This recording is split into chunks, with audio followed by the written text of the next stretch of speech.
जहां के इंसाफ की खास मुलाकात में हमारे साथ गढ़चिरौली के एसपी नीलोत्पल जी है, जिनसे हम जानेंगे कि जिस तरीके से गढ़चिरौली में नक्सलवाद का सफाया हो रहा है और अभी एक एनकाउंटर हुआ था जिसमें एक खूंखार नक्सली प्रभाकर और उसके साथियों को पुलिस ने ऑपरेशन में मार गिराया। 3 दिनों तक ये पूरा एनकाउंटर चला, तो इस बारे में क्या कहेंगे?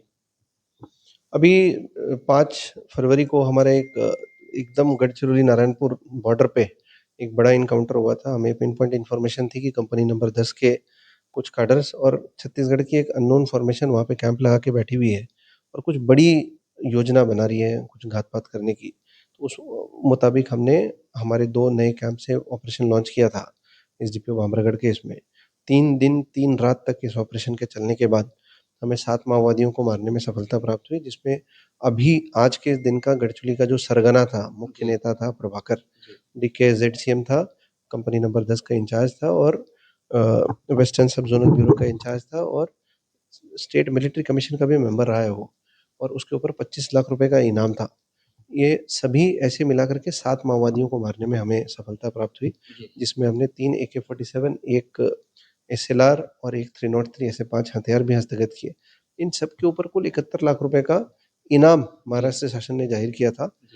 अनफॉर्चुनेटली अत्यंत दुखद बात ये है कि उसके कारण हमारी एक जवान शहीद हो गए और उनको वीर गति प्राप्त हुई, बट उन्होंने बहुत साहस के साथ अपनी लड़ाई लड़ी और लड़ाई लड़ने के बाद आज हम बोल सकते हैं कि गढ़चिरौली के जो मेन बड़े नेता थे उनको न्यूट्रलाइज करने में हमें सफलता मिली है। गिने चुने छोटे कैडर्स हमारे पास बचे हैं, उनके ऊपर हमारी प्रयास चल रही है। अब तक कितने लोग बचे हैं जो जंगलों में अब भी जो है पुलिस का मुकाबला कर रहे हैं और पुलिस के साथ मतभेड़ करते रहते हैं?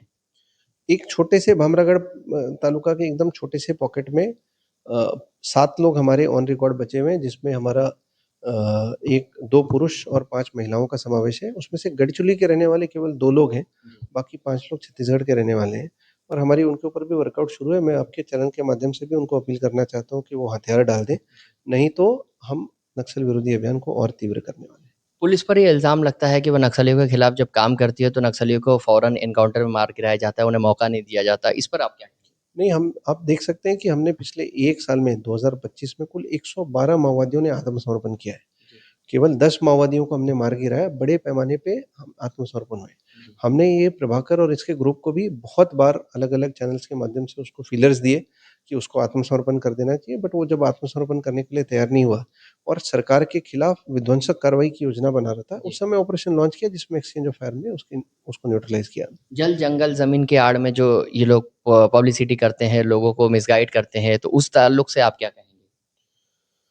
इनकी फेक प्रोपेगेंडा के उसमें लोग नहीं पड़े और फेक प्रोपेगेंडा को उनको वैल्यू नहीं दे, और आज गढ़चिरौली की जनता ने ये समझ लिया कि माओवादियों की जो फेक प्रोपेगेंडा थी वो एक्चुअल में झूठी और खोटी फेक फेक प्रोपेगेंडा थी, और उससे आगे निकल कर के आज गढ़चिरौली में माओवाद का जनाधार खत्म हो गया है।